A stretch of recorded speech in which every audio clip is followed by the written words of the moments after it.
I walked into my house with a $3.2 million inheritance check in my purse, only to find a note from my husband saying he'd left me for his secretary and cleaned out every account we'd shared. But what David didn't know was that my grandmother's will contained a clause that would make him regret every dollar he touched. By the time I was done, he'd lost more than he ever dreamed of stealing. Before we jump back in, tell us where you're tuning in from, and if this story touches you, make sure you're a subscriber, because tomorrow, I've saved something extra special for you. Tell us a duh. The silence in my house was the first thing that felt wrong. Not the comfortable quiet of an empty afternoon, but the hollow echo that comes when a space has been deliberately emptied of life. I stood in my foyer, still wearing the black dress from grandmother's funeral 3 weeks ago, clutching her lawyer's briefcase containing documents that had just made me wealthier than I'd ever imagined possible. My name is Victoria Chen, and until that Tuesday afternoon in October, I thought I understood my life. I was 34, married to David Summers for 8 years, working as a marketing director at a mid-sized firm in Portland. We had what I considered a solid marriage, built on shared goals, mutual respect, and careful financial planning. We'd bought our suburban home together, saved diligently for vacations, and discussed starting a family once we felt more financially secure. The inheritance had changed everything, but not in the way I'd expected. Walking through rooms that should have been familiar, I began cataloging what was missing. The living room felt cavernous without David's oversized leather recliner, the one I'd secretly hated but tolerated because it made him happy. The entertainment center stood empty. Our expensive television and sound system vanished along with his collection of vintage vinyl records. Even the kitchen felt wrong. His coffee maker gone from its permanent spot on the granite counter, along with the set of chef's knives he'd insisted we needed but rarely used. But it was the note on our dining room table that transformed confusion into something much darker. Written in David's careful handwriting on our wedding stationery, a detail that felt like a deliberate insult, the message was brief and devastating. Victoria, by the time you read this, I'll be starting my new life with Amanda. I've taken what I need to get established. Don't try to contact me. My lawyer will be in touch about finalizing everything. I hope you understand this is for the best. David. Amanda. I knew exactly who Amanda was. David's secretary at the architectural firm where he'd worked for the past 6 years. 26 years old, blonde, recently divorced herself, with a laugh that carried through their office when I'd visit David for lunch. I'd never suspected anything beyond professional courtesy between them, but now every memory of their interactions took on a different shade. My hands shaking, I reached for my phone to call our bank. The automated system delivered the first crushing blow. Our joint savings account, which had contained $47,000 just last week, now showed a balance of $0. Our joint checking account, typically maintained at around $8,000 for monthly expenses, was overdrawn by $2,300. Even the small emergency fund we'd kept in a separate credit union account had been completely drained. The realization hit me like ice water. David hadn't just left me for another woman. He'd systematically cleaned out every shared financial resource we'd built together over 8 years of marriage, leaving me not just abandoned, but financially devastated. But David had made one crucial miscalculation. In his hurry to empty our accounts and disappear with Amanda, he'd acted before understanding the true scope of what grandmother's inheritance entailed. The briefcase sitting on my now empty dining room table contained more than just the $3.2 million inheritance check. It held documents that would prove David's timing wasn't just cruel, it was criminally stupid. My grandmother, Eleanor Chen, had been far more shrewd than anyone in our family had ever realized. The woman who'd seemed like a sweet, traditional grandmother who baked cookies and sent birthday cards had actually spent decades building a fortune through careful real estate investments and stock market strategies. More importantly, she'd spent her final years watching my marriage with the sharp eyes of someone who'd survived her own share of financial predators. The inheritance documents revealed protective measures I'd never imagined possible. Grandmother had established an irrevocable trust with specific clauses designed to shield inherited assets from any claims by spouses who hadn't been explicitly approved as beneficiaries. More than that, she'd included provisions that would trigger immediate legal action against anyone who attempted to fraudulently access or manipulate trust-protected assets through spousal coercion or theft. But perhaps most importantly, grandmother had insisted on investigation clauses. Any suspicious financial activity involving the beneficiary in the 6 months prior to inheritance distribution would trigger a comprehensive forensic audit funded by the trust itself. David's wholesale looting of our accounts 3 weeks after grandmother's death had inadvertently activated every single protection she'd built into the inheritance structure. What he'd intended as a clean financial getaway had instead created a paper trail that would lead investigators straight to him and Amanda. Sitting alone in my ransacked house, I felt something shift inside me. The shock was crystallizing into something far more powerful, a cold, calculating anger that reminded me uncomfortably of grandmother herself when she'd been crossed. David had underestimated both the women in my family and the consequences of his greed. He'd stolen our shared savings and abandoned me for a younger woman, thinking he'd left me broken and powerless. Instead, he'd handed me a $3.2 million war chest and legal grounds to pursue him for fraud, theft, and breach of fiduciary duty. The note he'd left talked about starting a new life with Amanda and taking what he needed to get established. But as I spread grandmother's inheritance documents across the empty dining room table, I realized David had no idea what he'd actually taken, or more importantly, what it was going to cost him. The inheritance wasn't just money, it was justice wrapped in a bow that grandmother had prepared specifically for a situation like this, and I was about to unwrap it methodically, systematically, and without mercy. David thought he'd gotten away with the perfect crime, but grandmother's final gift was about to teach him that stealing from a Chen woman was the biggest mistake he'd ever make. By morning, he would discover that leaving me wasn't just the end of our marriage, it was the beginning of his complete financial destruction. The phone call that changed everything had come on a gray Thursday morning in September, exactly 6 weeks before David's betrayal. I was reviewing quarterly marketing reports when my phone displayed a number I didn't recognize with a Seattle area code. Miss Chen, this is Patricia Nakamura from the law firm of Nakamura, Williams & Associates. I'm calling regarding your grandmother, Eleanor Chen. The formal tone immediately set my nerves on edge. Grandmother had been in declining health, but she'd seemed stable during our last visit just 2 weeks prior. We'd sat on her apartment balcony overlooking Elliott Bay, sharing tea and discussing my work while she offered gentle critiques of David's latest home improvement projects. I'm afraid I have difficult news, Patricia continued. Your grandmother passed peacefully in her sleep Tuesday night. I'm sorry for your loss. The words felt surreal. Grandmother had been the steady constant in my life since my parents died in a car accident when I was 16. She'd helped me through college, offered guidance during my early career struggles, and had been quietly supportive when David and I were having fertility issues 2 years ago. There's another matter we need to discuss, Patricia said, after giving me a moment to process. Your grandmother named you as the primary beneficiary in her will. We'll need to schedule a reading as soon as possible. There are some unusual circumstances we need to review. I assumed she meant the typical complications of estate management, property transfers, tax implications, the bureaucratic maze that accompanies death. I had no idea that grandmother had been planning something far more sophisticated.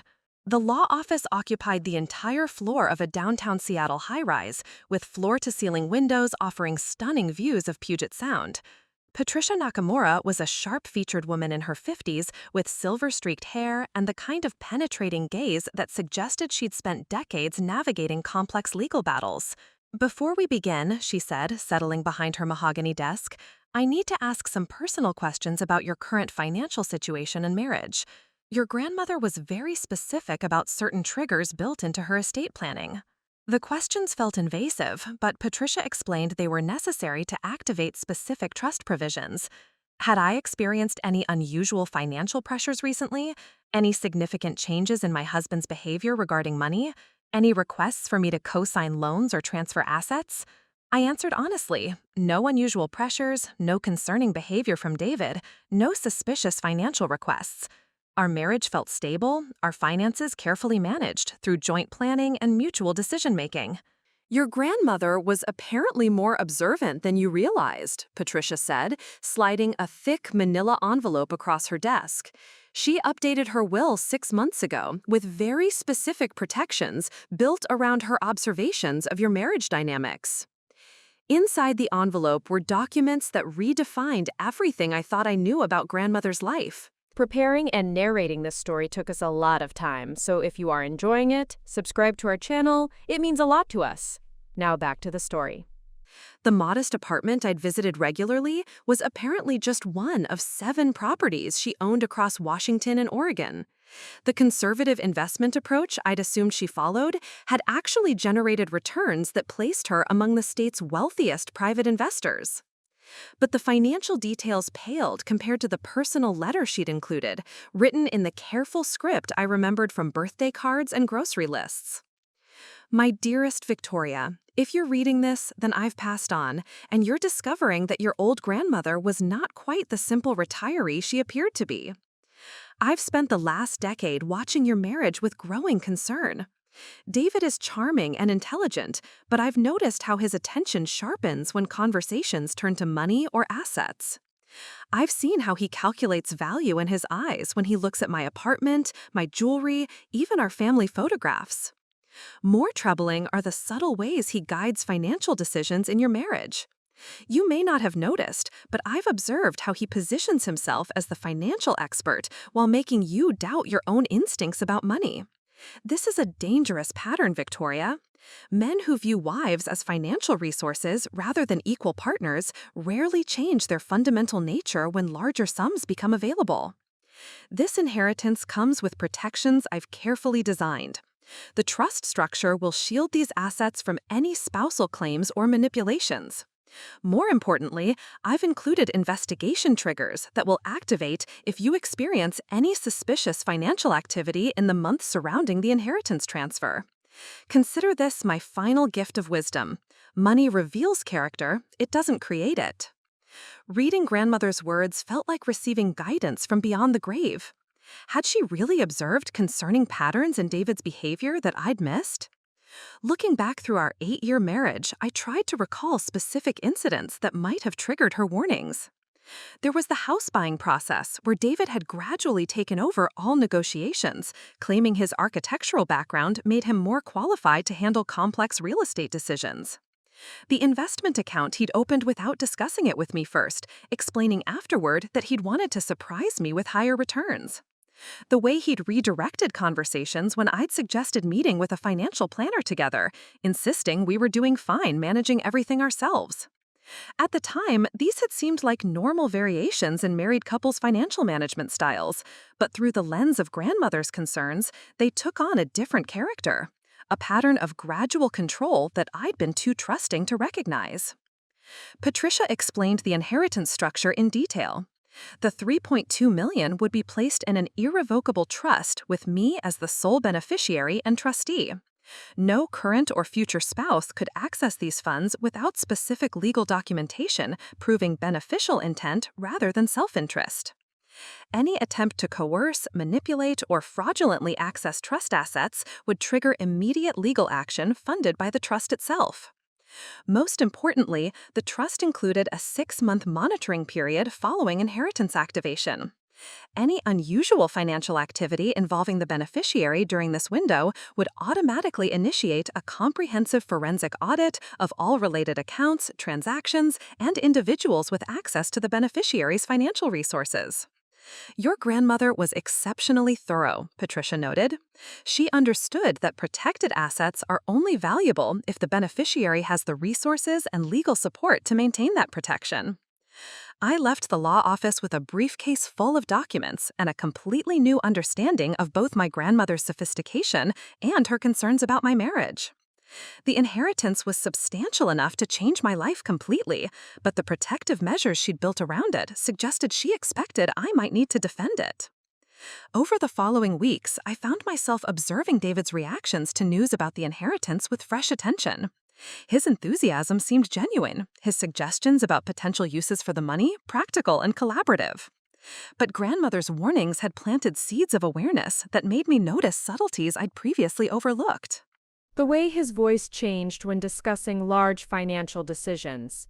How he positioned himself as the logical person to manage complex investments. The casual comments about joint accounts being more efficient for tax purposes. The gradual shift from your inheritance to our inheritance in his vocabulary. 3 weeks after grandmother's funeral, David made his first direct move. The shift in David's behavior was subtle at first, like watching storm clouds gather on a distant horizon. What I initially interpreted as supportive interest in managing the inheritance gradually revealed itself as something more calculating. It started with research. David began bringing home printouts about investment strategies, tax optimization techniques, and estate management approaches.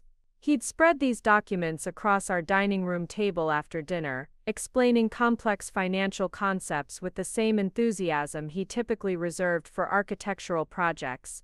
"I've been thinking about the inheritance structure," he said one evening, sliding a folder of articles across to me.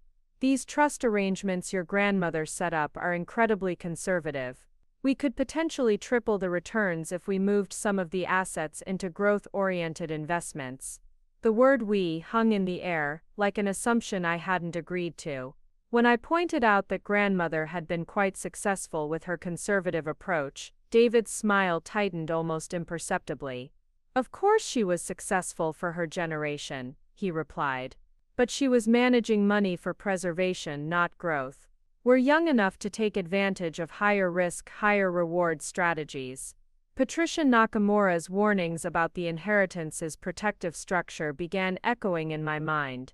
Any attempt to pressure me into restructuring the trust would trigger automatic legal reviews. But David wasn't directly pressuring. He was educating, positioning himself as the financial expert who could help me maximize grandmother's gift. The educational phase lasted 2 weeks. David would casually mention articles he'd read about successful couples who managed large inheritances together. He talked about friends from work whose marriages had been strengthened by collaborative financial planning. He even suggested we attend a seminar on wealth management, just to explore our options. But it was during a dinner conversation with his sister Jennifer and her husband Mark that David's true intentions became clearer.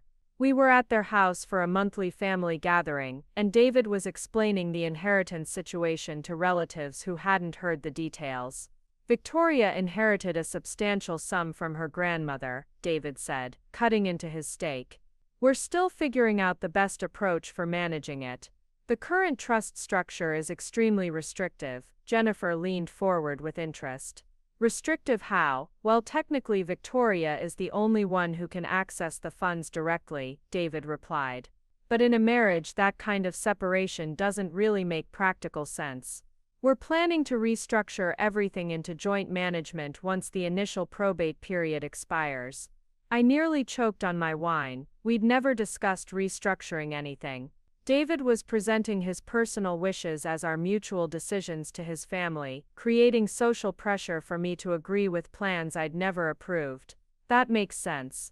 Mark nodded. "Married couples should have equal access to family resources. It's about trust and partnership." The conversation continued with David explaining various investment strategies we were considering, none of which I'd actually agreed to explore. By the end of the evening, his entire family believed we were planning to combine the inheritance into jointly managed accounts as soon as legally possible. During the drive home, I confronted David about misrepresenting our discussions. "I never said I wanted to restructure the trust," I said carefully. "We've talked about investment options, but I haven't agreed to change the fundamental structure grandmother established." David's hands tightened on the steering wheel. "Victoria, we're married. This isn't just your money anymore, it's family money. The trust structure your grandmother created treats me like a stranger rather than your husband." "Maybe she had reasons for that structure," I replied, watching his profile in the dashboard light. "What's that supposed to mean?" His voice carried an edge I'd rarely heard before. "I don't know yet, but I want to understand her reasoning before making major changes." The silence that followed felt different from our usual comfortable quiet during drives. This was tension, the kind that comes when fundamental assumptions about a relationship suddenly need renegotiation. Over the following week, David's approach shifted from educational to emotional. He began framing the trust restrictions as personal insults rather than financial protections. I feel like your grandmother didn't trust me, he said one evening while we were cleaning up after dinner. After 8 years of marriage, I'm still being treated like an outsider to your family's financial decisions. When I suggested that the trust was about protecting inherited assets rather than making judgments about his character, David's response revealed deeper frustrations. Protecting them from what, Victoria? From me? From our marriage? If you can't trust your husband with financial decisions, what does that say about our relationship? The guilt was expertly applied. David was making the trust restrictions about our marriage's health rather than practical asset protection. Every day I delayed restructuring became evidence that I didn't fully trust him as a partner. But grandmother's letter had warned me about exactly this kind of manipulation. Men who view wives as financial resources rarely change their nature when larger sums become available. David's increasing pressure to gain access to the inheritance was proving her concerns had been justified. The breaking point came during what David framed as a romantic dinner at home. He'd cooked my favorite meal, opened an expensive bottle of wine, and created an atmosphere that should have felt celebratory. "I've been thinking about our future," he said over dessert. "This inheritance gives us opportunities we never dreamed of. We could pay off the mortgage, maybe buy a vacation property, start that family we've been planning." All reasonable suggestions that aligned with conversations we'd had before grandmother's death. But then David reached into his jacket pocket and pulled out a manila folder. "I've drafted some preliminary paperwork to restructure the trust," he said, sliding documents across the table. "Nothing major, just arrangements that would give us both access to manage the investments. I thought we could review it together." The papers were professionally prepared legal documents, clearly expensive to produce. David had consulted attorneys and prepared restructuring plans without involving me in the process. This wasn't collaborative planning. It was a presentation of decisions he'd already made on my behalf. "When did you have these prepared?" I asked, scanning documents that would fundamentally alter grandmother's carefully constructed protections.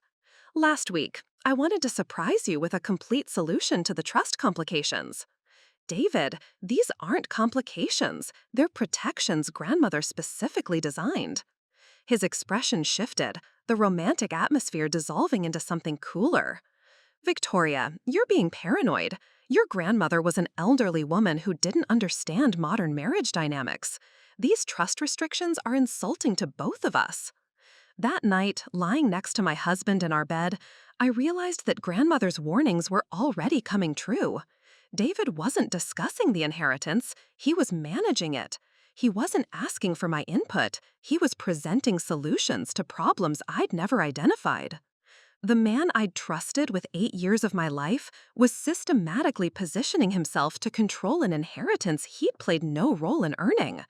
And the protective measures grandmother had built into her estate planning were the only thing standing between David's ambitions and my financial security. 3 days later, David announced he was taking a long weekend to visit his college roommate in San Francisco. He needed time to think about our relationship dynamics and how we could move forward as true partners. I thought he was going away to cool off after our disagreement about the trust restructuring. I had no idea he was going to San Francisco to plan my financial destruction with Amanda. David returned from San Francisco on a Tuesday evening with a transformation so complete it felt like a stranger had walked through our front door. Gone was the frustrated husband who'd left 4 days earlier, replaced by someone radiating confidence and barely contained excitement. "How was your trip?" I asked, noting the expensive leather jacket I'd never seen before, and the way he moved through our house like he was seeing it with fresh eyes. "Enlightening," he replied, that boyish grin spreading across his face in a way that now made my stomach clench rather than flutter. Rick and I had some great conversations about marriage, financial partnerships, and moving forward in life. Rick Patterson had been David's college roommate, now a successful real estate developer in the Bay Area. David had maintained their friendship through annual guys' trips and occasional business consultations, but David had never described their relationship as one where he'd seek marriage advice. "We talked about your inheritance situation," David continued, settling into his recliner with the casual authority of someone who'd reached important decisions. "Rick's been through similar circumstances with his wife's family money. He gave me some perspective on handling stubborn trust restrictions." The word stubborn hit me like a slap. My grandmother's carefully constructed financial protections had become obstacles David was strategizing to overcome. "Rick thinks we should take a more aggressive approach to restructuring," David said, pulling out his phone to show me photos from the trip. "These conservative trust arrangements are actually costing us money every day we delay optimizing the investment strategy." The photos revealed more than David probably intended: expensive restaurant meals, premium wine bottles, clothing shopping at stores I knew he couldn't afford on his salary. Either Rick had been incredibly generous with his hospitality, or David had been spending money he shouldn't have access to. "How did you pay for all this?" I asked, gesturing at images that represented thousands of dollars in luxury spending. David's smile flickered for just a moment. "Rick covered most of it. Consider it an investment in our future success. He's interested in partnering with us on some real estate ventures once we get the inheritance properly structured." Partnership, investment, future success. David's vocabulary had shifted from collaborative marriage language to business terminology, as if our relationship had become a strategic alliance focused on maximizing return on my grandmother's assets. Over the next week, David's transformation accelerated. He began working late several evenings, claiming increased project demands at his architectural firm. When I called his office to suggest bringing him dinner during one of these supposed late nights, his assistant Amy sounded confused. "David left at his normal time today," she said, "around 5:30. He mentioned he had evening plans, but didn't specify what kind." That night, David returned home at nearly 10 o'clock with explanations about client meetings and site visits that didn't align with Amy's information. When I mentioned my call to his office, his response revealed irritation barely contained beneath a thin veneer of patience. "Victoria, you can't check up on me through my assistant. It looks unprofessional and makes me seem like I can't manage my own schedule. Amy doesn't track every client meeting I have outside the office." The deflection was smooth, but it was still deflection. David hadn't explained where he'd actually been or why he'd misled me about working late at the office. His phone habits changed too. The device that used to sit carelessly on kitchen counters and nightstands was now constantly in his pocket. He'd step into other rooms to take calls, claiming they were work-related conversations that would bore me. When I'd enter a room where he was texting, he'd quickly close whatever application he'd been using. But the most unsettling change was David's attitude toward money. The man who'd insisted we budget carefully for years was suddenly cavalier about expenses. New clothes appeared in his closet without explanation. He bought expensive wine for dinners at home, claiming we should celebrate our good fortune. He even suggested we take a luxury vacation to properly toast your grandmother's generosity. "David, the inheritance isn't available for spending yet," I reminded him during one of these conversations. "The trust hasn't been fully activated, and I haven't decided how to structure any withdrawals." His expression hardened in a way I'd never seen before. "Victoria, you're being deliberately difficult about this. The money exists, the legal framework exists, and we have legitimate expenses that could be covered by small withdrawals. Your grandmother didn't create this trust to punish us. She created it to protect the assets." "From what? We're not going to spend $3 million on vacations and wine, but using some of the inheritance to improve our quality of life while we make long-term plans isn't unreasonable." The logic sounded rational, but it contradicted everything David had said about financial responsibility during our 8-year marriage. More troubling was his assumption that grandmother's inheritance existed to improve our quality of life rather than secure my individual financial future. The breaking point came during what should have been a routine evening at home. I was reading in the living room when David's phone buzzed with a text message. He'd left the device on the coffee table while making dinner, and the notification preview appeared on the locked screen. "Can't wait to see you tomorrow night. This is going to change everything for us. Amanda." The name appeared on the screen for just long enough for me to read it before the notification disappeared. David was having clandestine meetings with his secretary while lying to me about his whereabouts. The expensive lifestyle, the new clothes, the secretive phone calls, suddenly everything made horrible sense.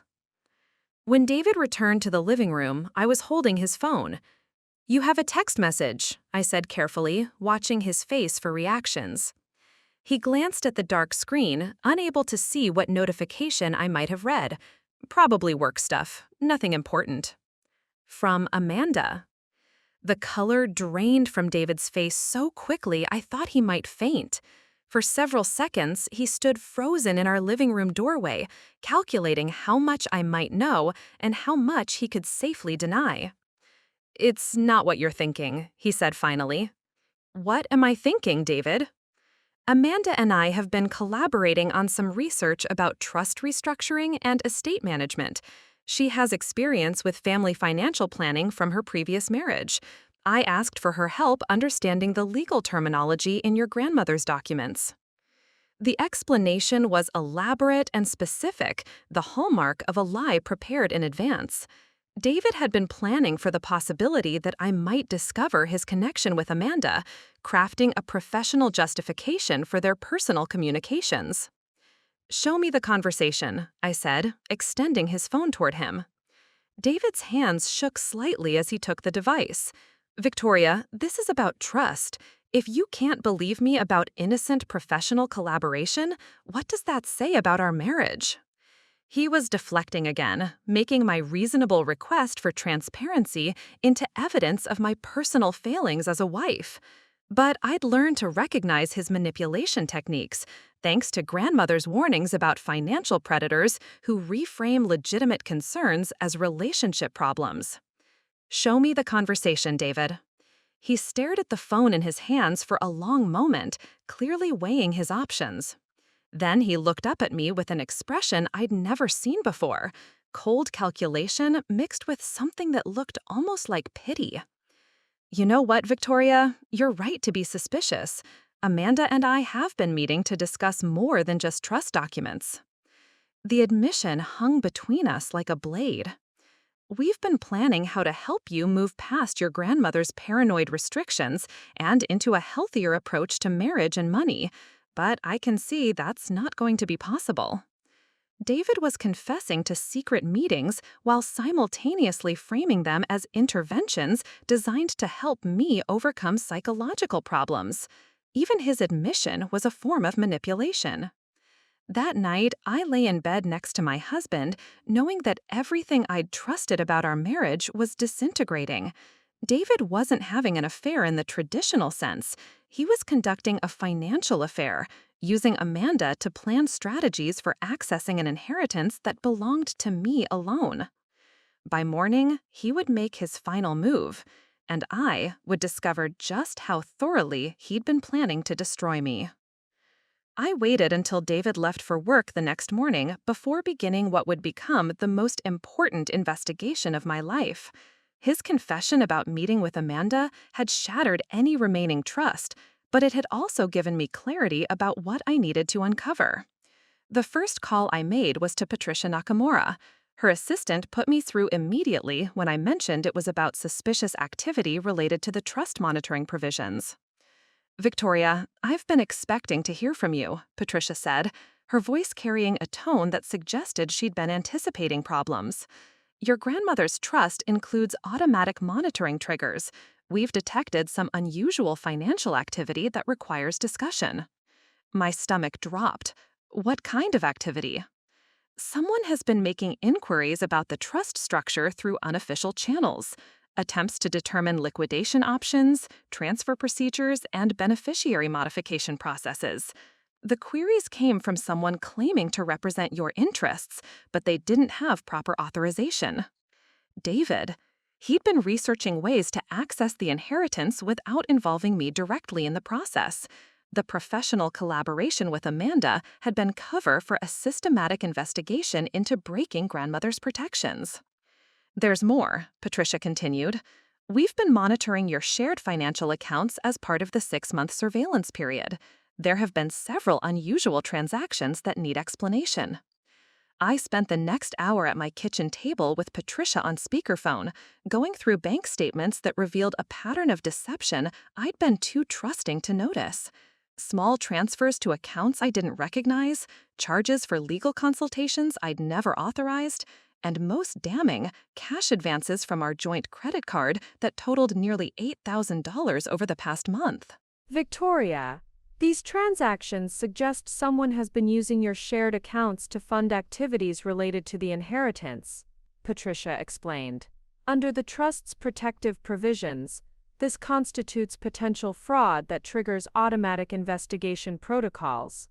While Patricia arranged for forensic accountants to analyze our financial records, I began my own investigation into David's recent behavior.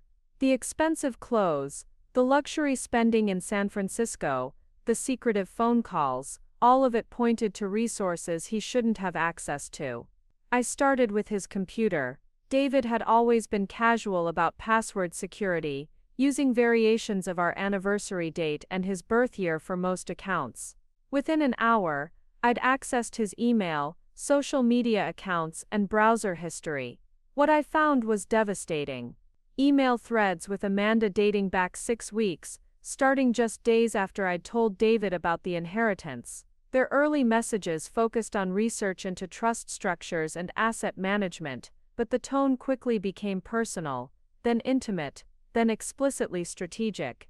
Once we get past Victoria's emotional attachment to her grandmother's restrictions, we can restructure everything for optimal returns.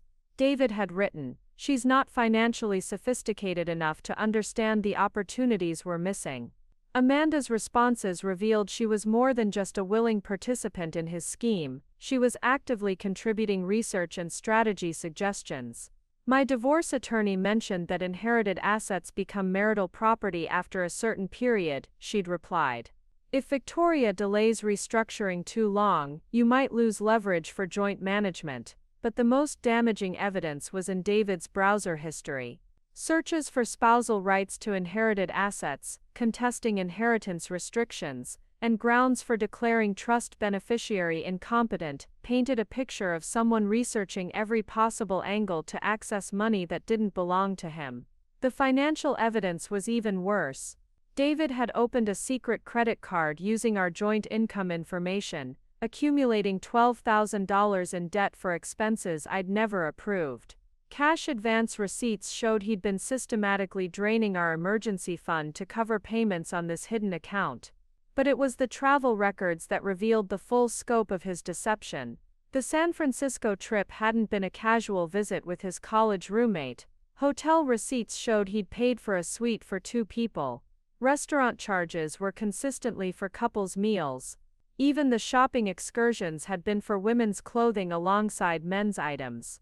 David had taken Amanda to San Francisco as his girlfriend, using money stolen from our joint accounts to fund their romantic getaway, while lying to me about the entire trip. I photographed every receipt, screenshot every email, and documented every suspicious transaction. By early afternoon, I had compiled a comprehensive record of David's financial fraud and emotional betrayal. But I also discovered something that chilled me to the bone. Hidden in a folder labeled tax documents were printouts of legal articles about having someone declared mentally incompetent to manage financial affairs. David had researched the process for having me committed or declared incapable of managing the inheritance. One article was highlighted extensively, focusing on how grief and emotional trauma could be used as evidence of diminished capacity. Another discussed the legal process for transferring asset management to a spouse when the primary beneficiary was deemed unfit. David wasn't just planning to manipulate me into sharing the inheritance. He'd researched having me declared legally incompetent so he could control the entire $3.2 million without any input from me at all. The final piece of evidence was the most personal betrayal. In David's email drafts folder, I found a letter he'd been crafting to Patricia Nakamura, claiming that my grandmother's death had triggered severe depression and paranoid behavior that made me unsuitable for managing large financial assets. Victoria has become increasingly suspicious and irrational since receiving the inheritance, the draft read. She's accused me of financial manipulation and refuses to discuss reasonable investment strategies. I'm concerned she may need professional help managing her emotional response to her grandmother's death and the responsibilities of inherited wealth. David had planned to have me declared mentally unfit, positioning himself as the concerned husband trying to protect me from my own psychological instability. Every argument we'd had about the trust restrictions would have been reframed as evidence of my diminished capacity. By late afternoon, I had enough evidence to destroy David's reputation, his career, and his relationship with Amanda. But more importantly, I had proof that grandmother's protective instincts had been absolutely correct. The inheritance hadn't revealed David's greed. It had exposed a systematic predator who'd been waiting 8 years for the right opportunity to financially destroy me. As I organized the evidence into categories, preparing for the confrontation I knew was coming, I realized that David's biggest mistake hadn't been underestimating the trust protections. His biggest mistake had been underestimating me. By the time he came home that evening, I would be ready to destroy him as methodically as he'd planned to destroy me. David arrived home that evening with flowers and takeout from my favorite Thai restaurant, his behavior suggesting he'd reached some internal decision about how to handle our deteriorating situation. The gesture felt calculated rather than romantic, like a preemptive peace offering before delivering difficult news. "I've been thinking about our conversation last night," he said, setting the food containers on our kitchen counter with deliberate care. "You're right that we need better communication about the inheritance situation." I accepted the flowers without enthusiasm, noting how his apology focused on communication rather than the actual betrayal I'd discovered. David was reframing his secret meetings with Amanda as a relationship problem we could solve together, rather than systematic deception that had destroyed my trust.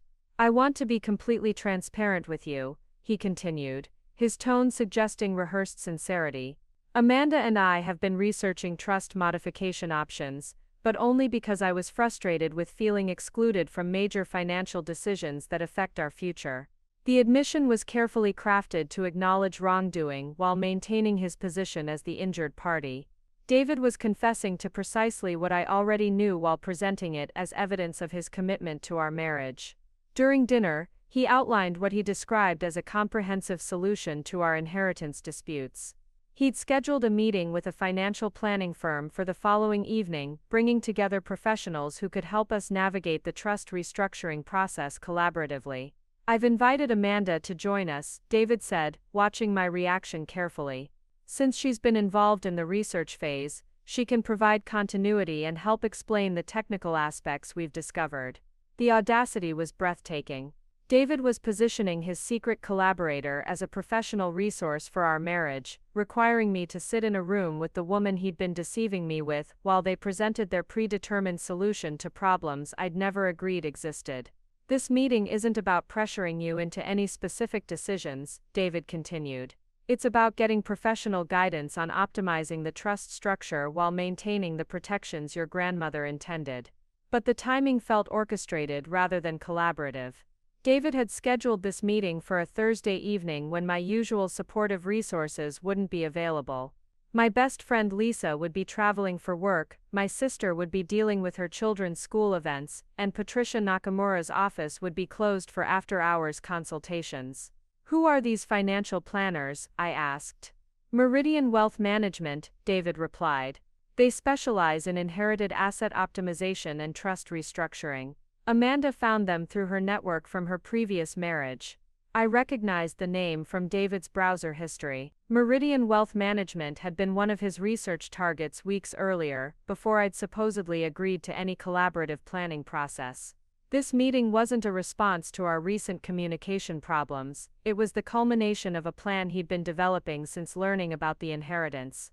"I think we should wait until I can consult with Patricia," I said carefully. "She understands grandmother's specific intentions for the trust structure." David's expression tightened almost imperceptibly. "Victoria, we can't keep using your grandmother's attorney as a barrier to making progress. Patricia has financial interests in maintaining the current trust arrangement. We need objective professional advice." The suggestion that Patricia had ulterior motives was particularly manipulative, designed to isolate me from my strongest legal advocate while positioning David's chosen professionals as more trustworthy alternatives. I've already confirmed our attendance, David added. Canceling now would be unprofessional and could affect their willingness to work with us in the future.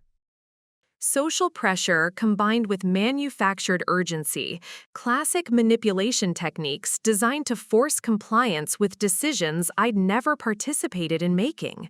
David was presenting my attendance at his secretly arranged meeting as a professional obligation rather than a personal choice. That night, I made my own preparations for the confrontation I knew was coming. While David showered, I transferred copies of all my evidence to a secure cloud storage account and sent encrypted files to Patricia Nakamura with instructions to open them if I didn't check in by Friday morning. I also activated location tracking on my phone and sent my sister a text message with the meeting details, framed as a casual update about David's financial planning initiatives. If something went wrong during the meeting, I'd created a paper trail that would lead investigators directly to David and Amanda. But my most important preparation was emotional. I spent an hour reviewing grandmother's letter, reminding myself that her protective instincts had been correct and that my current situation validated every concern she'd expressed about David's character. Money reveals character. It doesn't create it, I whispered to her photograph on my nightstand. Tomorrow, I'm going to reveal David's character to everyone in that room. The next morning, David left for work with unusual cheerfulness, kissing my forehead and promising that evening's meeting would solve everything. His confidence suggested he believed he'd successfully maneuvered me into a situation where I'd have no choice but to accept his restructuring proposals. What David didn't know was that I'd spent the morning finalizing my own plans for the meeting. I'd arranged for Patricia to attend as my legal representative, claiming sudden concerns about the trust modification proposals David had been discussing. I'd also requested that all meeting proceedings be recorded for legal documentation purposes. Most importantly, I'd prepared a comprehensive presentation of my own. Every piece of evidence I'd gathered about David's deception, financial fraud, and systematic manipulation. While he expected to spend the evening pressuring me into compliance, I would be using his own meeting to destroy his credibility completely. By 5 o'clock that afternoon, I was dressed in my most professional business attire, carrying a leather portfolio that contained everything I needed to end David's scheme permanently. The inheritance protection measures grandmother had built into her trust were about to prove their worth. David had orchestrated what he thought would be the perfect trap, bringing together professionals who would validate his position while isolating me from my support systems. Instead, he'd created the perfect venue for his own complete destruction. As I drove toward Meridian Wealth Management's offices, I felt something I hadn't experienced in months of marriage turmoil: absolute clarity about what needed to happen next. David had spent weeks planning my financial ruin. Tonight, I would return the favor. The Meridian Wealth Management office occupied the top floor of a downtown high-rise, with panoramic windows overlooking the city and conference rooms designed to intimidate clients into compliance. David was already seated at the polished mahogany table when I arrived, flanked by Amanda and 2 men in expensive suits who radiated the kind of aggressive confidence that made my skin crawl. "Victoria, perfect timing," David said, standing to greet me with a kiss on the cheek that felt like a performance for our audience.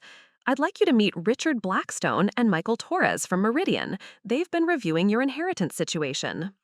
Richard Blackstone was a silver-haired man in his 50s whose handshake lingered too long while his eyes assessed me like a potential acquisition.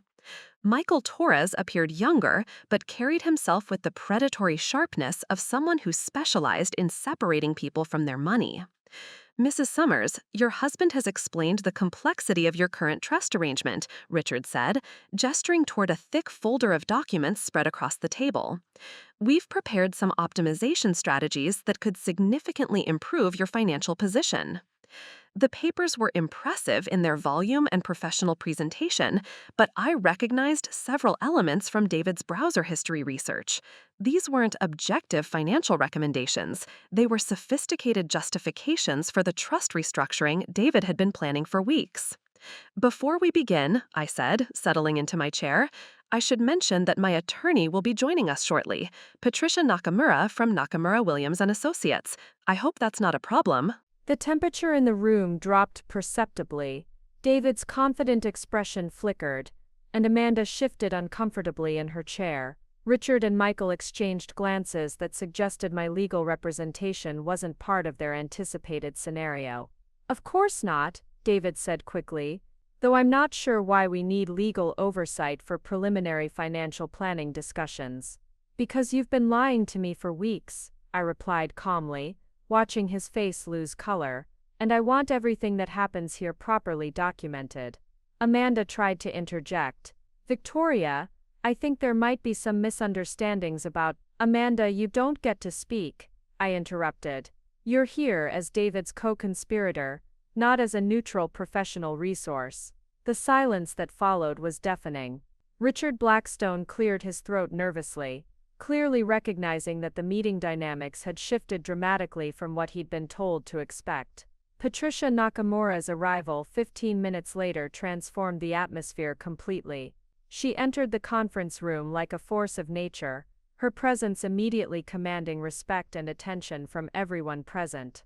"Good evening, everyone," Patricia said, settling beside me with a briefcase that suggested she'd come prepared for battle. "I understand we're here to discuss trust modification proposals that affect my client's inherited assets." "Actually," David said, attempting to regain control of the situation, "we're here for collaborative financial planning that benefits Victoria and our marriage. The trust restrictions are preventing optimal asset management." Patricia's smile was razor-sharp. "Mr. Summers, I've reviewed the monitoring reports from the trust's automatic surveillance systems. Would you like to explain the unauthorized inquiries that have been made about liquidation procedures?" David's confident facade cracked completely. "I don't know what you're talking about. Someone claiming to represent Victoria's interests has been researching trust modification procedures without proper authorization. Someone has also been using joint marital assets to fund activities related to inheritance planning without the beneficiary's knowledge or consent." She opened her briefcase and began laying out bank statements, credit card records, and transaction histories that painted a picture of systematic financial fraud. The evidence I'd gathered was damning, but Patricia's forensic accountants had uncovered even more extensive patterns of deception. These cash advances totaling $8,000 were used to fund travel expenses for 2 people to San Francisco, Patricia said, sliding hotel receipts across the table. The same weekend Mr. Summers claimed to be visiting a male college friend alone. Amanda's face had gone completely white. She hadn't realized that their romantic getaway had been funded through traceable financial fraud that would be automatically flagged by the trust's monitoring systems. "There's more," Patricia continued relentlessly. "Someone has been researching legal procedures for declaring trust beneficiaries mentally incompetent. These searches originated from your home computer, Mr. Summers." The printouts I'd discovered in David's files were now spread across the conference table, each one highlighted and annotated to show the systematic research he'd conducted into having me committed or declared unfit to manage my own inheritance. Richard Blackstone stood abruptly. "I think there's been some confusion about the nature of this meeting. Meridian doesn't participate in situations involving potential fraud or family law disputes." Michael Torres was already packing his briefcase. "Mrs. Summers, we recommend you consult with appropriate legal counsel about these matters. This isn't a financial planning issue." Within minutes, the professional advisors David had counted on to validate his position were fleeing the conference room, leaving him alone with Amanda, Patricia, and me. "Victoria, this is all taken out of context," David said desperately. "The research was just preliminary exploration of options. The travel expenses were poor judgment but not fraud. We can work through this together." "Actually, we can't," I replied, opening my own portfolio to reveal the final piece of evidence I'd been saving. Because you've already made your choice about our marriage. I slid a printed email across the table, a message from David to Amanda, dated just that morning, sent while he'd been kissing my forehead and promising to solve everything. Can't wait for tonight to be over, David's email read. Once Victoria signs the modification paperwork, we can move forward with our plans. The trust restructuring will give us access to enough funds to start fresh somewhere else. She'll never recover from losing both the marriage and the inheritance.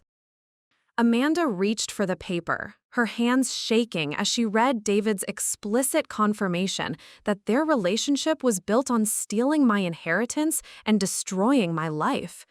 "You bastard," she whispered, finally understanding that David had been using her as much as he'd been using me. "You told me Victoria was mentally unstable and needed our help managing the money. You said the trust modifications were for her own protection." David's carefully constructed web of lies was unraveling in real time. He'd manipulated Amanda by claiming I was incompetent, manipulated me by claiming Amanda was a professional resource, and manipulated the financial advisors by presenting fraudulent information about my mental state and our marriage dynamics. "This meeting is over," Patricia announced, gathering the evidence back into organized files. "Mr. Summers, you should expect to be contacted by law enforcement regarding the financial fraud and by the state bar regarding your attempts to suborn perjury from licensed financial professionals."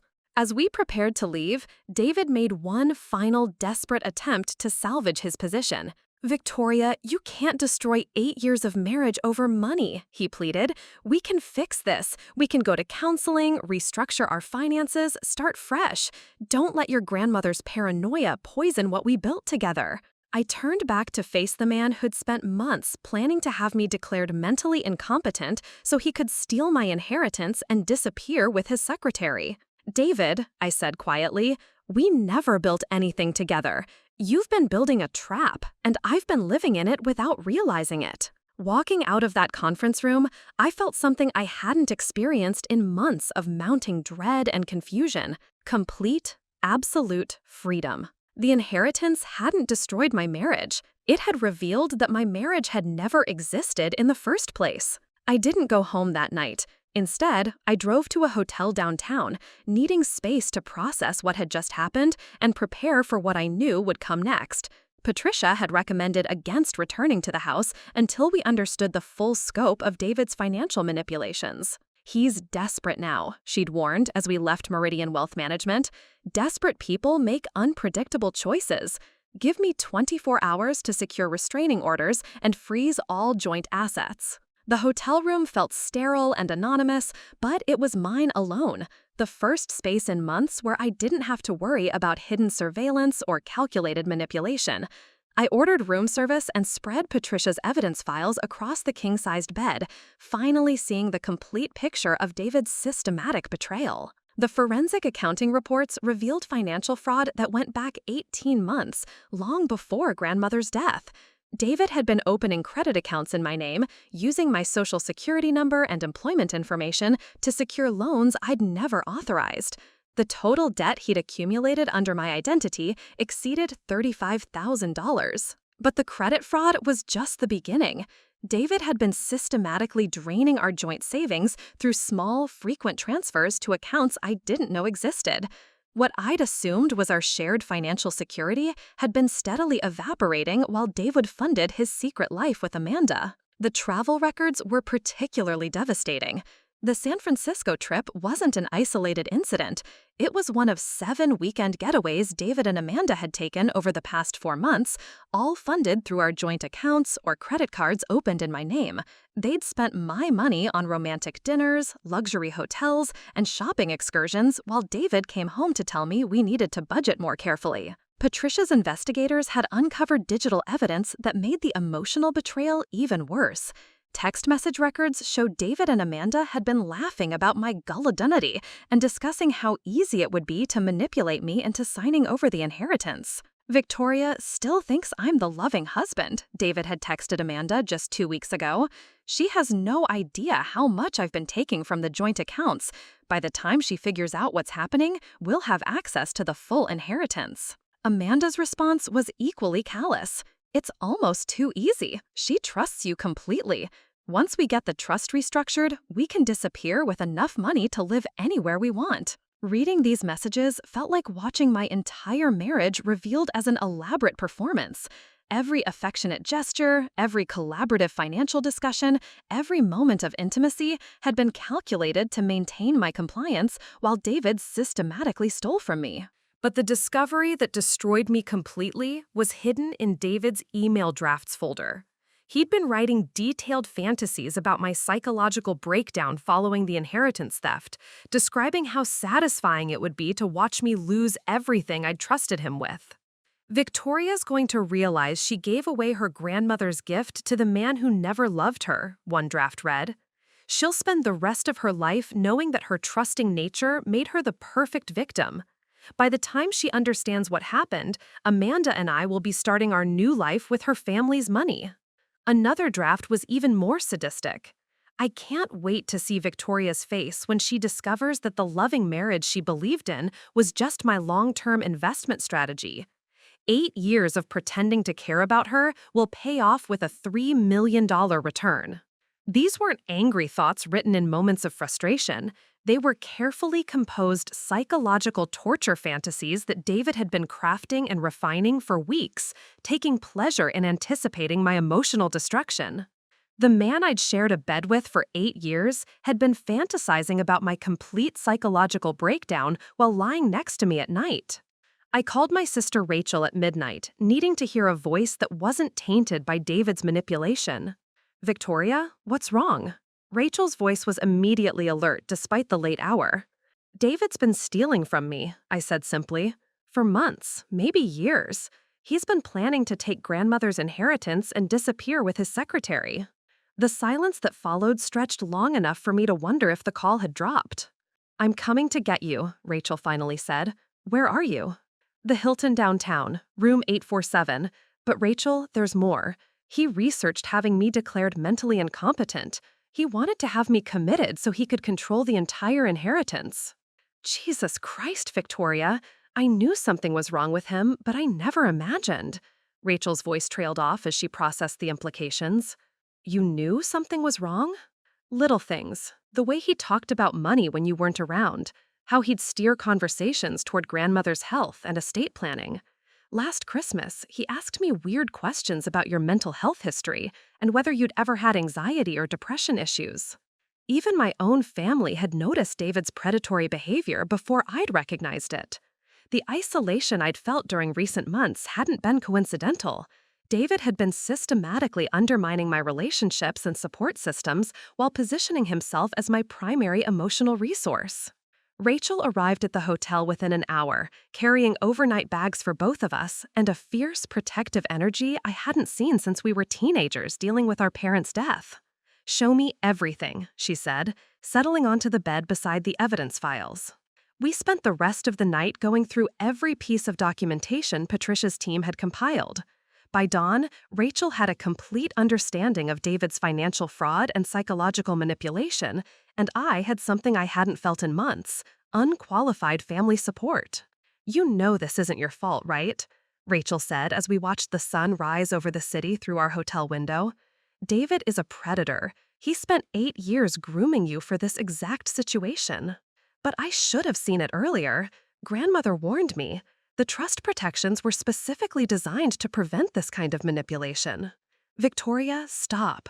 You were living with someone who spent nearly a decade perfecting his ability to deceive you. The fact that you figured it out before he succeeded shows how strong you actually are." As morning light filled the hotel room, I realized that the devastating discovery of David's true nature wasn't just an ending, it was a beginning. For the first time in years, I could see clearly without the distortion of his manipulation. The inheritance had given me financial security, but discovering David's betrayal had given me something even more valuable: the absolute certainty that I deserved better than a marriage built on lies and exploitation. Patricia called at 8 a.m. with news that would transform my devastating discovery into powerful ammunition for what came next. Victoria, we've secured the restraining orders and frozen all joint assets, she said. But there's something else. David tried to access the inheritance trust overnight through emergency legal channels. He filed papers claiming you were experiencing a psychological crisis and needed immediate intervention. David wasn't just a thief and a liar. He was actively trying to have me declared mentally incompetent while I slept in a hotel room, planning to use his fake emergency petition to steal my inheritance before I could defend myself. The devastating discovery of his betrayal was about to become the foundation for his complete destruction. David's emergency petition to declare me mentally incompetent was the mistake that transformed me from victim to predator. While he had been filing fraudulent legal documents, Patricia had been building an airtight case that would destroy him completely. "He's just given us everything we need," Patricia explained over breakfast at the hotel restaurant. "The emergency petition contains multiple false statements that constitute perjury. He's claiming you're experiencing delusional episodes and financial paranoia, citing specific incidents that our surveillance records prove never happened." The petition described a pattern of erratic behavior that was pure fiction, claiming I'd been making irrational financial decisions, accusing innocent family members of theft, and exhibiting signs of severe depression that required immediate intervention. David had fabricated an entire psychological profile to justify seizing control of the inheritance. "But here's the beautiful part," Patricia continued, sliding a thick legal document across the table. "Your grandmother's trust includes automatic penalties for fraudulent access attempts. Every false statement in David's petition triggers additional financial consequences and criminal exposure." The trust had been designed as a trap for financial predators, with built-in mechanisms that activated when someone tried to manipulate or defraud the beneficiary. David's emergency petition hadn't just failed, it had sprung every single protective measure grandmother had built into the inheritance structure. The trust authorizes immediate recovery of all fraudulent transfers, plus trouble damages and legal fees, Patricia explained. David's attempt to steal the inheritance has made him liable for returning everything he took, multiplied by 3, plus covering all our legal costs. But the trust protections were just the beginning. Patricia's forensic accountants had uncovered financial fraud that extended far beyond our marriage, revealing a pattern of behavior that would interest federal authorities. "David's been running similar schemes with other women," Patricia said, opening a file that made my stomach turn. Amanda wasn't his first accomplice. We've identified at least 3 other relationships where he systematically drained joint accounts before disappearing. The evidence showed David was a serial financial predator who specialized in targeting women with family wealth or inheritance expectations. His relationship with me hadn't been unique. It was part of a pattern he'd been perfecting for over a decade. "We've contacted the FBI's Financial Crimes Unit," Patricia continued. "This isn't just divorce fraud anymore. It's interstate financial exploitation with multiple victims. David's looking at federal charges that carry prison sentences." While I'd been discovering his betrayal, Patricia had been building a criminal case that would destroy David's life as thoroughly as he'd planned to destroy mine. The inheritance protection measures had automatically triggered investigations that uncovered crimes spanning multiple states and relationships. But the most satisfying discovery was hidden in grandmother's final legal instructions, sealed documents that could only be opened if the trust's protective mechanisms were activated by fraudulent access attempts. "Your grandmother knew this might happen," Patricia said, producing an envelope with my name written in grandmother's familiar handwriting. She left specific instructions for handling financial predators who targeted the inheritance. The letter inside was vintage grandmother, sharp, strategic, and absolutely ruthless in its clarity about David's character and my options for dealing with him. "My dearest Victoria, if you're reading this, then someone has tried to steal your inheritance through fraud or manipulation. I hope it wasn't David, but I suspect it was. The trust includes provisions I designed specifically to destroy financial predators completely. Use them without mercy. Women who show weakness to thieves only encourage more theft. Make David an example that will protect other women from similar predators. Your inheritance isn't just money, it's a weapon against men who prey on trusting wives. Use it well. Love, grandmother. The sealed envelope also contained additional resources I hadn't known existed. Contact information for investigators, attorneys, and even journalists who specialized in exposing financial predators. Grandmother had built an entire network of professionals whose sole purpose was destroying men like David. "There's one more thing," Patricia said, pulling out her phone to show me a news article. Amanda filed a police report yesterday, claiming David had been financially abusing her too. Apparently, she discovered he'd been using her credit cards to fund his schemes, telling her the charges were for legitimate business expenses. David's web of lies was collapsing from multiple directions simultaneously. While he'd been trying to have me declared mentally incompetent, Amanda had been exposing him to authorities as a financial abuser who'd been stealing from her as well. "She's agreed to testify against him in exchange for immunity," Patricia added. "She has recordings of David discussing his plans to drain your inheritance and disappear. Everything he did to manipulate you, he bragged about to her." The woman David had used to help steal from me was now providing evidence that would send him to prison for years. His arrogance in documenting his crimes had created an airtight case against him. By noon, I had transformed from a betrayed wife hiding in a hotel room to the centerpiece of a federal financial crimes investigation with resources and legal support that made David's position hopeless. The inheritance hadn't just protected my assets, it had turned me into David's worst nightmare. The predator was about to become the prey. The federal courthouse conference room looked like a war room by Thursday afternoon.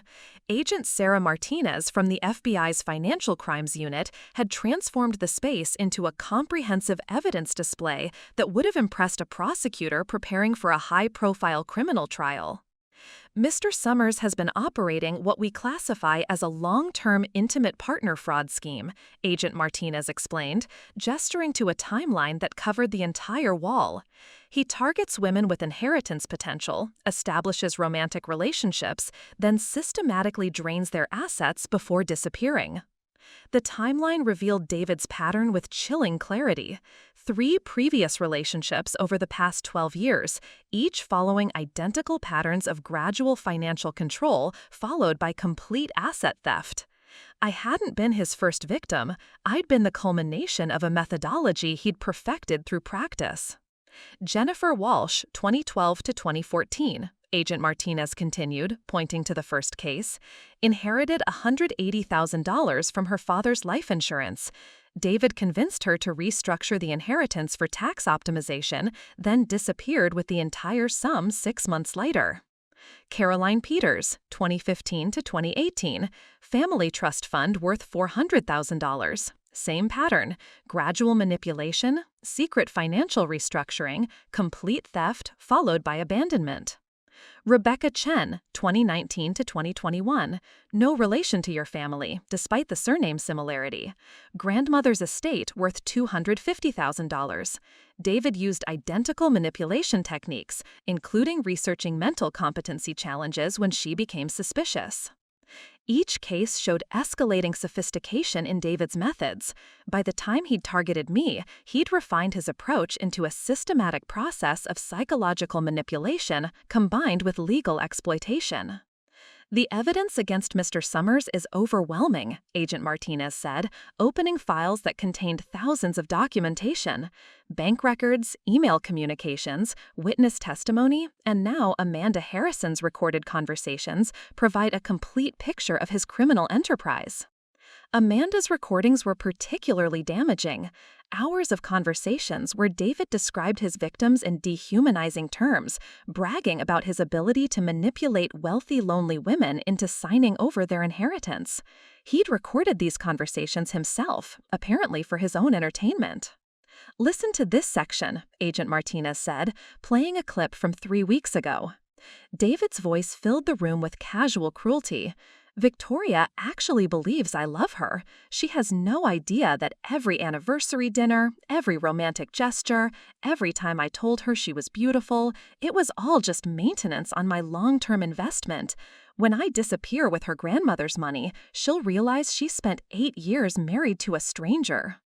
Hearing David's real voice describing our marriage as a long-term investment felt like being stabbed repeatedly. But it also crystallized something important. This wasn't personal failure on my part. I'd been targeted by a professional predator who'd spent years perfecting his ability to exploit trust. Patricia spread additional evidence across the conference table: forged documents David had prepared to transfer inheritance assets, fake medical evaluations he'd commissioned to support mental competency challenges, and communications with offshore banking services designed to hide stolen assets. He was planning to disappear to Costa Rica, Patricia explained. No extradition treaty for financial crimes under $500,000. He'd researched establishing residency there using false documentation. But David's most damaging mistake was documented in his own handwriting, detailed journals where he recorded his manipulation strategies and psychological assessments of his victims. The journals read like instruction manuals for financial predation. Victoria responds well to guilt-based manipulation, one entry read. Questioning her trust makes her more compliant rather than more suspicious. She'll sacrifice her own interests to prove her commitment to the relationship. Another entry was purely strategic.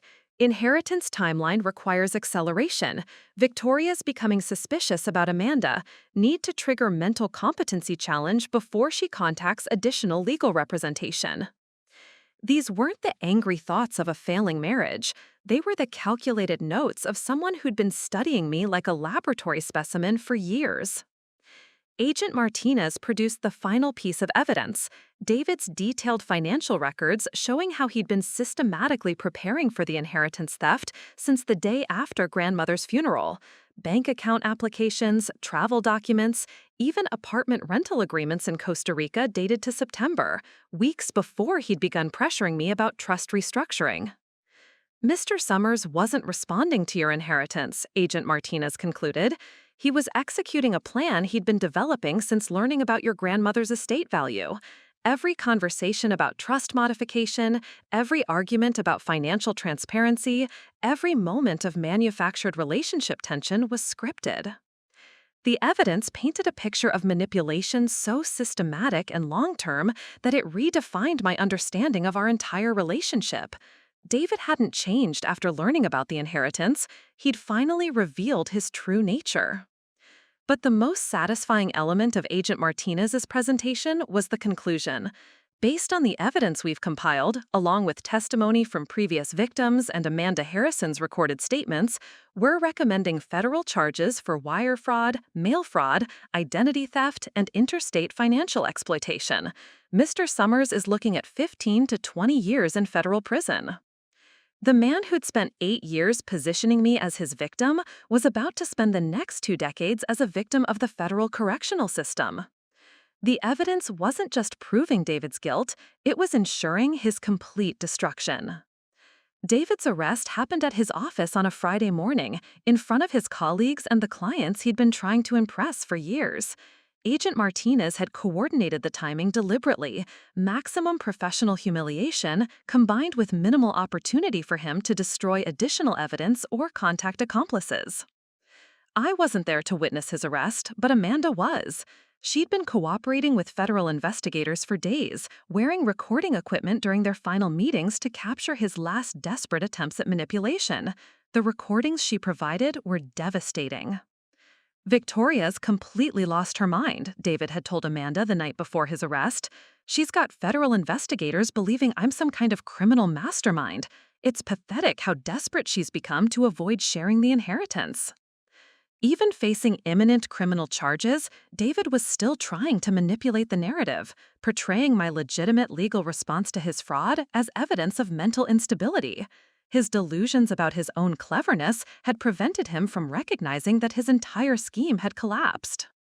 The confrontation I'd been preparing for happened 3 hours later, in a federal courthouse interview room where David sat handcuffed to a metal table, his expensive clothes wrinkled and his confident demeanor completely shattered.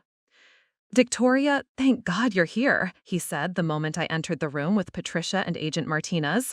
"This is all a massive misunderstanding. I never intended to hurt you. Everything I did was for us, for our future together." The performance was pathetic.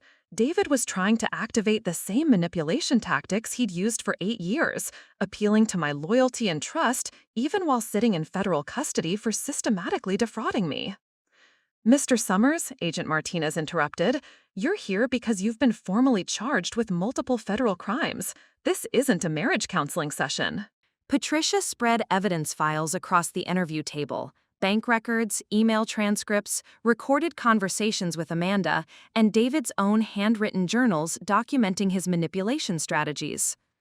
"David, I've heard the recordings," I said, my voice steady despite the emotional storm raging inside me. "I know what you really think of our marriage. I know you've been planning this theft since the day after my grandmother's funeral." His mask finally slipped completely. The charming husband disappeared, replaced by something cold and calculating that I'd never seen before. "You have no idea what you've destroyed," David said, his voice dropping to a tone that made me grateful for the security guards outside the door. "I spent 8 years building this relationship. 8 years of pretending to care about your boring job, your pathetic family drama, your grandmother's endless stories about the old country." Patricia leaned forward. "So you admit the marriage was fraudulent?" "The marriage was a business arrangement," David replied with shocking honesty. "Victoria got companionship and financial security. I got access to her inheritance potential. It was mutually beneficial until she decided to be selfish about sharing her grandmother's gift." Agent Martinez was recording every word. David's courtroom defense strategy was crumbling in real time as he confessed to exactly the charges federal prosecutors planned to file. "You researched having me declared mentally incompetent," I said, pulling out copies of his browser history. "You planned to have me committed so you could control the entire inheritance." David shrugged. "You were being irrational about the trust restrictions. Temporary guardianship would have protected you from making emotional financial decisions while I optimized the investment strategy. For your benefit, not mine." "For our benefit," David insisted. "The inheritance was worthless sitting in conservative trust structures. I could have tripled its value within 2 years." "Before disappearing to Costa Rica with Amanda?" David's expression flickered with surprise. He hadn't realized we'd discovered his escape plan. "That was a contingency option if you became completely uncooperative," he said. "I preferred working within the marriage structure, but your grandmother's paranoid trust provisions made legitimate collaboration impossible." Patricia was taking detailed notes of every admission. David was providing prosecutors with a complete confession wrapped in self-justification and victim-blaming. "The other women," Agent Martinez said, sliding photos across the table. "Jennifer Walsh, Caroline Peters, Rebecca Chen. Were those business arrangements too?" David studied the photographs with disturbing casualness. "They all benefited from my financial expertise during our relationship. If they chose to end things acrimoniously, that was their decision." "You stole their inheritance money." "I optimized underperforming assets that they were too emotionally attached to manage rationally. When the relationships ended, I maintained control of investments I'd personally restructured." Agent Martinez exchanged glances with Patricia. David was confessing to a systematic pattern of financial predation while describing it as legitimate business practice. The confrontation I'd anticipated, emotional breakdown, desperate pleading, attempts to reactivate our romantic connection, never materialized. Instead, David revealed himself as someone incapable of genuine human attachment, someone who viewed relationships purely as strategic opportunities for financial exploitation. "I want you to understand something," I said, as the interview concluded. "My grandmother saw exactly who you were. Every protection she built into that trust was designed specifically to destroy men like you." David's final words as they led him back to his cell captured everything about his character. "Your grandmother was a vindictive old woman who poisoned you against the one person who could have made the inheritance actually valuable." Walking out of the federal courthouse, I felt something I hadn't experienced in months: complete emotional freedom. The man I'd grieved losing had never existed in the first place. The confrontation had revealed David's true nature so completely that any remaining attachment I'd felt to our marriage evaporated like morning fog. I was finally free to build a life based on truth instead of manipulation. David's sentencing hearing took place on a crisp December morning, exactly 6 months after I discovered his betrayal. Federal Judge Elizabeth Morrison delivered the verdict with the clinical precision of someone who'd seen too many financial predators destroy too many lives. Mr. Summers, you have systematically targeted vulnerable women, exploited their trust, and stolen their inherited assets through elaborate psychological manipulation, Judge Morrison said, her voice echoing through the packed courtroom. This court sentences you to 18 years in federal prison, followed by 5 years of supervised probation. 18 years. David would be 57 when he was finally released, his prime years consumed by the consequences of his own greed.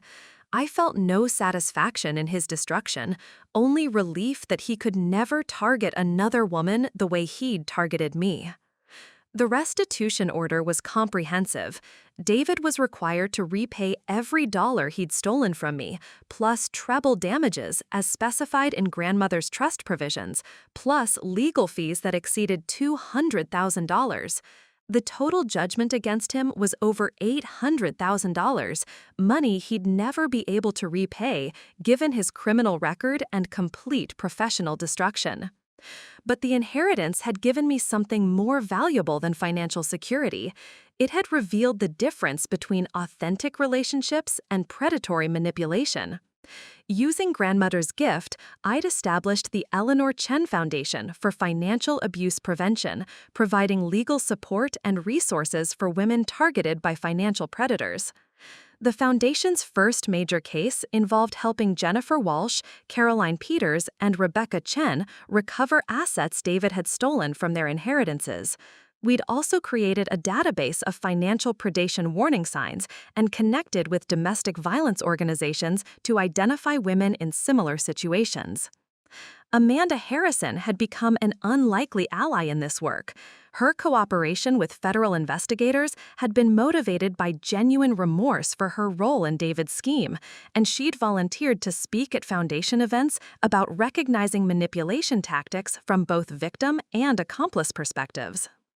David made me believe I was saving you from your own irrationality, Amanda told our first audience of 50 women. He convinced me that love meant protecting someone from their own bad financial decisions. It took federal investigators to help me understand that real love never requires stealing from someone. Standing in my grandmother's beautifully restored Victorian house, which I'd converted into the foundation's headquarters, I felt her presence in ways I'd never experienced when she was alive. Every morning, I'd sit in her old study, surrounded by her books and photographs, making decisions about how to use her inheritance to protect other women from predators like David. The final letter from grandmother, delivered on the first anniversary of her death, contained wisdom I'd needed time to understand. My dearest Victoria, if you're reading this final message, then you've successfully defended yourself against whoever tried to steal your inheritance. I hope you've learned that money isn't just currency, it's power. Power to protect yourself, power to help others, and power to ensure that predators face consequences for their actions. Use this inheritance not just to build your own life, but to build a legacy that protects women who haven't yet learned to protect themselves. Your strength isn't just your gift, it's your responsibility. David had wanted to steal my grandmother's legacy to fund his disappearance with another woman. Instead, his betrayal had transformed that legacy into a weapon against financial predators that would protect women for generations. The inheritance hadn't just saved me from David, it had revealed my true purpose. Some gifts come disguised as destruction, teaching us who we really are when everything we trusted disappears. I'd lost a marriage built on lies, but gained a mission built on truth. The exchange had been worth every moment of pain. Up next, you've got 2 more standout stories right on your screen. If this one hit the mark, you won't want to pass these up. Just click and check them out. And don't forget to subscribe and turn on the notification bell so you don't miss any upload from us.